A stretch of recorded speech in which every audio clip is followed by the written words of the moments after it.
안녕하세요. 김윤갑의 경제부동산입니다. 구독, 좋아요 부탁드립니다. 정부가 미쳤다.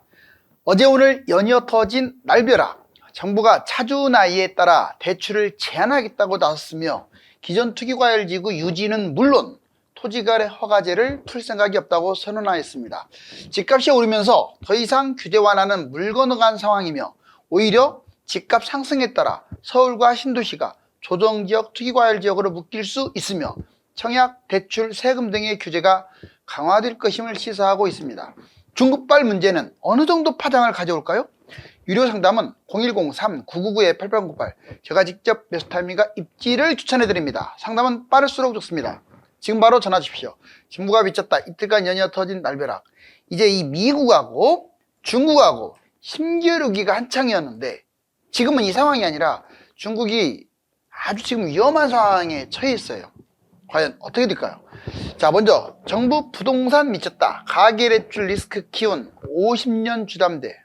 지금 가계대출이 점점점 늘어나고 있잖아요. 그래서 아직 지금 언론에 나와 있는 것들 보면 차주 나이 제한이 지금 급부상하고 있어요. 무슨 말이냐? 자, 대출 제한, 규제 지속, 규제 강화 이렇게 세 가지로 정리해 볼 수가 있는데 먼저 대출 제한. 가계대출 급증. 그렇기 때문에 차주 나이 제한이 지금 급부상하고 있어요. 나이가 많을수록 대출을 안 해주겠다 이런 말이에요. 총 원리금 증가, 부담을 더 이렇게 확 줘가지고 원리금을 더 부담스럽게 해서 대출을 줄이겠다. 자, 인터넷은행.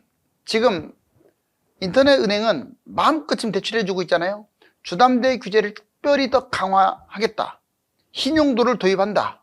바로 이런 내용들이 지금 줄을 이루고 있어요.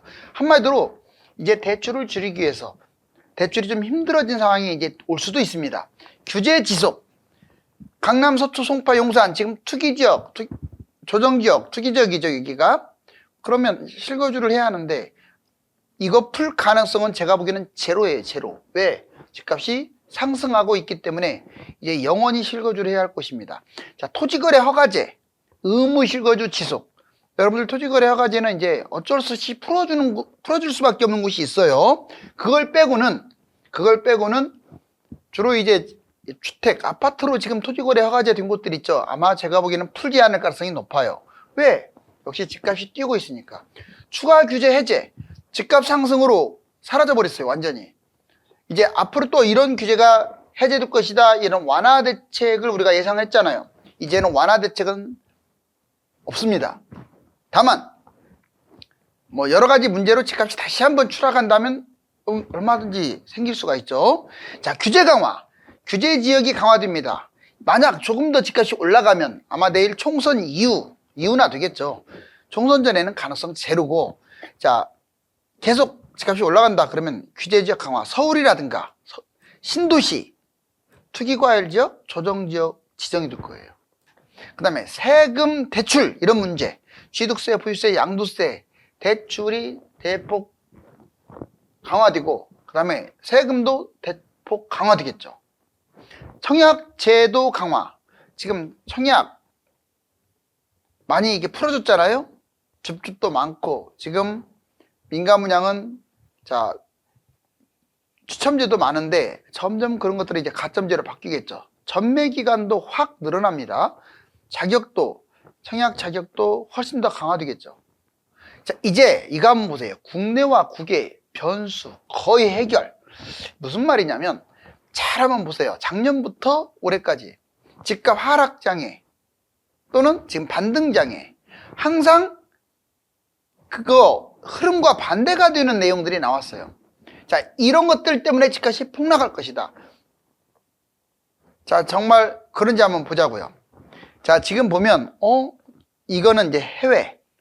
왼쪽은 해외예요, 이게. 오른쪽은 국내입니다, 국내. 해외 문제 다 파란색이네요. 보니까 금리 인상이 가장 필두였죠. 특히 미국의 금리 인상. 자, 당연히 경제 침체 심각했고 물가 폭등, 러시아 우크라이나 전쟁, 그리고 집값 폭락, 또 은행도 막 부도났었죠. 자, 이게 주력을 형성했었어요. 이것 때문에 집값이 폭락했잖아요. 그런데 최근에 새롭게 불거진 거, 중국 부동산 문제. 그 전에 헝다가 있었지만 그거하고는 또 비교도 안 되죠, 지금. 자, 정리해보니까, 지금 이렇게 꺼냈던 이 파란색 원의 이 동그라미들, 지금 상황에서는 어때요? 옛날에는 나라가 망할 것 같이 시끄러웠는데 지금은 거의 다 뭐 100% 해결된 건 아니지만 상당히 해결되지 않았나요? 중국발 문제는 이제 시작되고 있기 때문에 빨간색으로 해놨어요.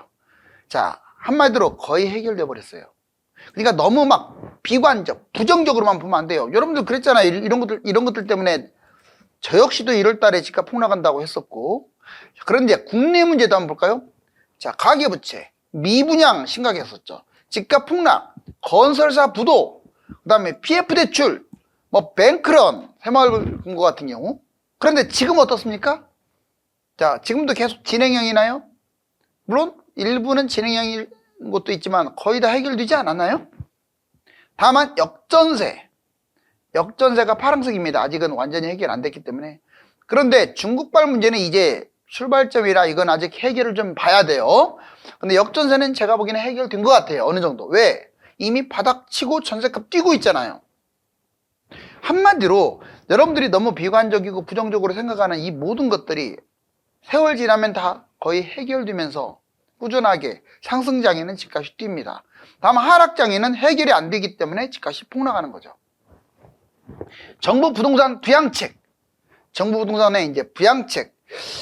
정부가 이해는 가요. 잘못하면 나라 망하게 생겼고, 가계가 붕괴되면, 이건 뭐 국가 붕괴 아닙니까?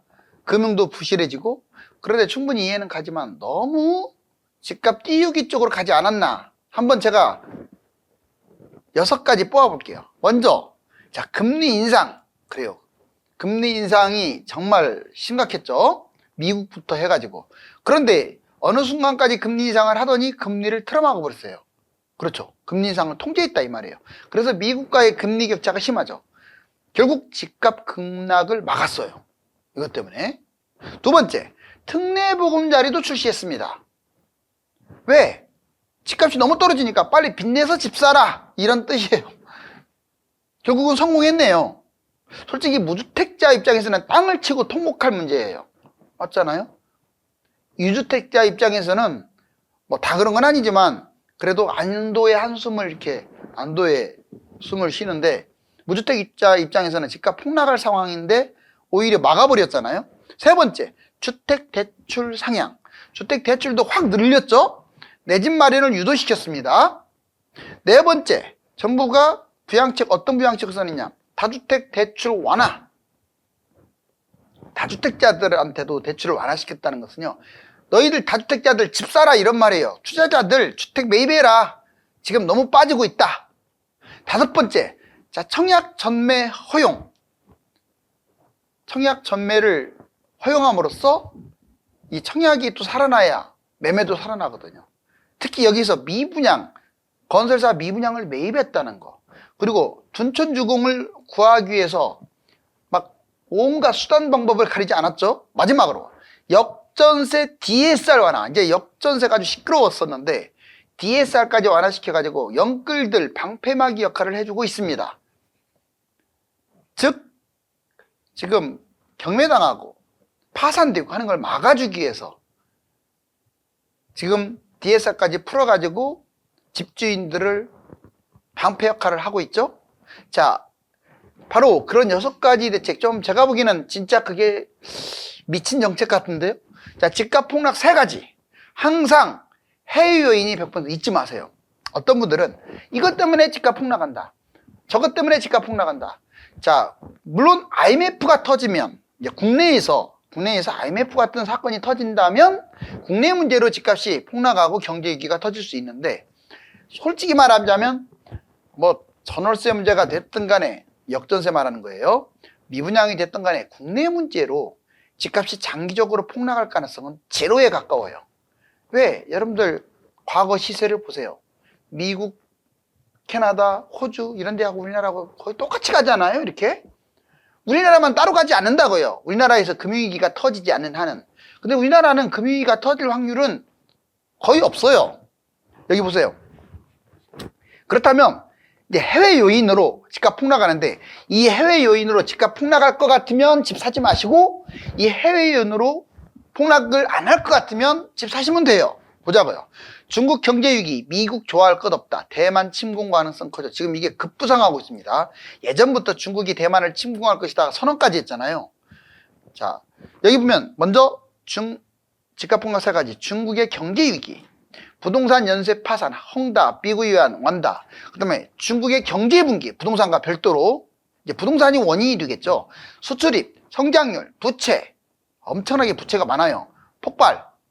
그럼 전망을 해보겠습니다. 지금 경제 위기보다 점진적으로 후퇴할 가능성이 커요. 미국 금리 인상. 자, 물가 불안. 근원 물가가 높아요. 그러면 금리 인상을 계속 앞으로 한다는 얘기거든요. 그 다음에 중국이 지금 불안해요. 물가 불안이 또 확대될 수도 있습니다. 역시 금리 인상이 지속될 수도 있어요. 자, 전망을 해보겠습니다. 중국 경제 위기가 터지는 것 아니라면 아마 내년부터는 본격적으로 인하. 결국 미국 금리 인상은 끝났다. 러우 전쟁과 중대 전쟁. 중국과 대만 전쟁을 중대 전쟁이라고 하는 거예요. 러우 전쟁. 2차 러우 전쟁이 이제 시작됐죠. 그런데 이게 좀 확대되는 경향이에요. 폴란드, 우리나라로부터 무기, K9 자주포, K2 전차, 자, 엄청나게 사가졌습니까, 이거?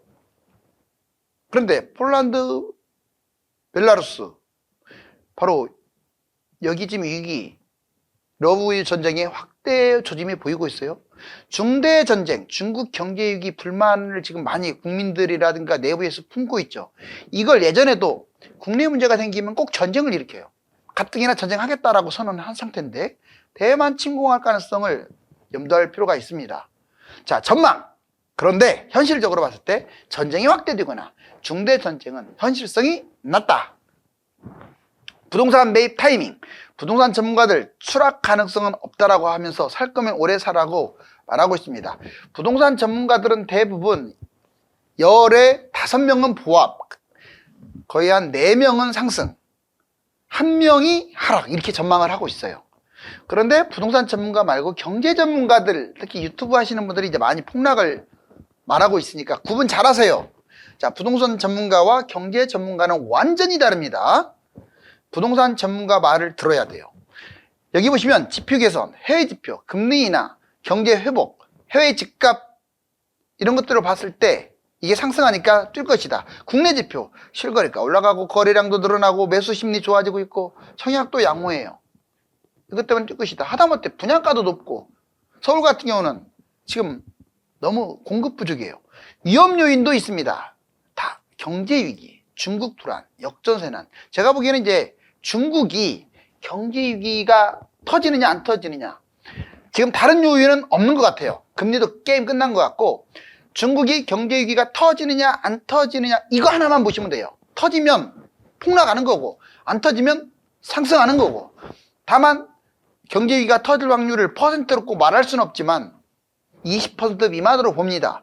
자, 전문가, 부동산 전문가 80%는 부동산 상승 쪽이나 강보합을 전망합니다. 상승 원인, 금리, 해외 경제, 정부 정책, 분양가 모든 면들이 지금 호전되고 있어요. 상승 매물, 서울 인접 지역, 재개발 재건축, 지금 매물이 다 늘어나고는 있는데 상승 쪽으로.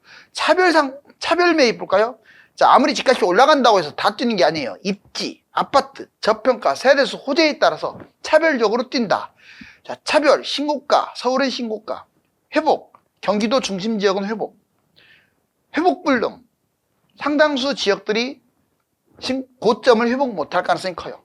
자, 매입 방법, 갭 투자, 빚 투자, 실거주와 유망 청약.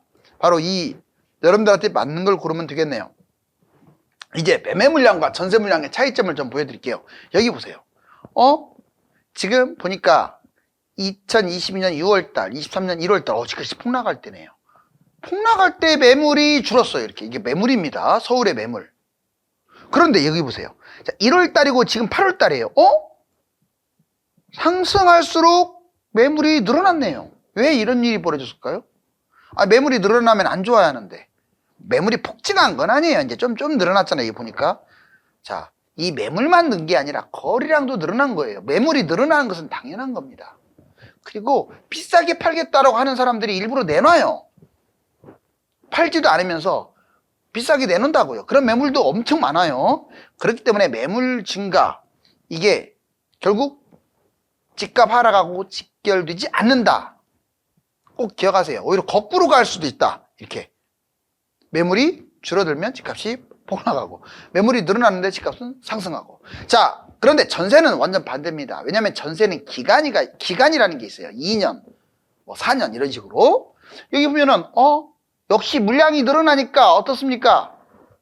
자, 얘는 거꾸로 이거 아까 매매 같은 경우에는 매물이 줄면서 집값이 폭락했는데, 얘는 매물이 늘어나면서 폭락을 했어요. 전세가 넘쳐나니까. 자, 이번에 전세 지금 이제 짝 상승기입니다. 전세도 지금 바닥 쳤어요. 올라가고 있어요. 서울 같은 경우 어때요? 자, 매물이 줄어드니까 상승하네요. 매매하고 서로 다른 패턴을 보여주고 있어요. 집값 V자 반등, 이게 0입니다. 자, 완전히 V자 반등은 했네요. 이렇게 여기에서 지금 이렇게 뛰지는 않고 이렇게 우상향을 꾸준히 할 것 같아요. 자, 그리고 서울 집값이 몇인지 보여드릴게요. 여기 보니까 3위입니다. 3위. 지금 홍콩, 그 다음에 스위스 다음에 우리나라예요. 엄청나네요. 집값 거품이. 물론 영국이라든가 이런 나라도 만만치 않죠. 중국하고. 중국 인민은행 대출 우대금리 지금 3.45 정도까지, 금리가 지금 오히려 거꾸로 인하되고 있어요. 그리고 중국 경제 성장률 추이 보통 6에서 8%까지 이렇게 끌어올렸던 중국이, 여기 보세요. 자, 22년에 3%가 뭡니까? 올해도 지금 5포인트를 못 넘길 것 같아요. 부동산 의존도가 지금 높아요, 중국이. 여기 보세요. 자, 부동산 관련 GDP 비중, 28.7%나 되네요. 근데 우리나라, 한국, 우리나라는 14.6. 물론 이제 최근 것 보면 좀 올라왔을 거예요. 하여튼 미국이나 한국에 비해서 오히려 중국의 GDP 비중이 좀 더 높다. 그 다음에 환율 불안, 금리 인상 원인. 여기 보시면 사실상 이 환율이 불안한 것은요, 금리 인상이 커요. 한국과 미국의 금리가 역전된 것보다 금리 인상. 여기 보시면 이 빨간색 4번이 역전이거든요. 근데 지금 미국이 금리 인상. 자, 여기 금리 격차 보세요. 이게 빨간색 선. 어때요? 지금 이때 오히려 더 불안했죠. 그 다음에 금리 인상 막바지라더니 치솟는 미 국채금리. 미국 지금 10년물 국채금리가 이렇게까지 치솟네요. 그러면 또 미국이 금리 인상을 할 수도 있어요. 기준금리. 여러분들 보시면 이게 평탄한 길로 생각합니다. 투자를. 그리고 이렇게 평탄한 길로 투자를 하는 사람은 돈을 못 벌어요. 100% 안전한 건 없어요, 세상에. 여기 보세요. 실제 투자는 이래요. 계곡도 지나고 산도 지나고 막 물속으로도 빠졌다가 뭐 장애물도 지났다가, 바로 이게 투자예요, 이게. 그런데 이 길에서 상승 요인이 크냐 하락 요인이 크냐를 반반으로 보지 말고 퍼센트로 가려내는 사람, 그 가려내는 사람이 돈을 많이 버는 거예요. 여기 보시면, 자, 지금 현실 부정하는 단계다, 그래서 2차 폭락 이렇게 할 것이다 라고 하는 사람, 아니면 이미 이만큼 내려왔다, 그래서 반등하고 있다, 정상화로 갈 것이다. 누구는 현실 부정에서 폭락, 2차 하락, 누구는 이미 바닥치고 올라간다. 자, 어느 말이 맞을까요? 지금 부동산 진단을 한번 잘 해보세요. 투자는 상승장이든 하락장이든 뻔히 미래가 보이는 평탄한 길은 없으며 산을 넘고 강을 건너며 온갖 장애물을 지나야 하는 험난한 여정입니다. 그렇게 부동산 투자 수익률이 높은 것입니다. 감사합니다.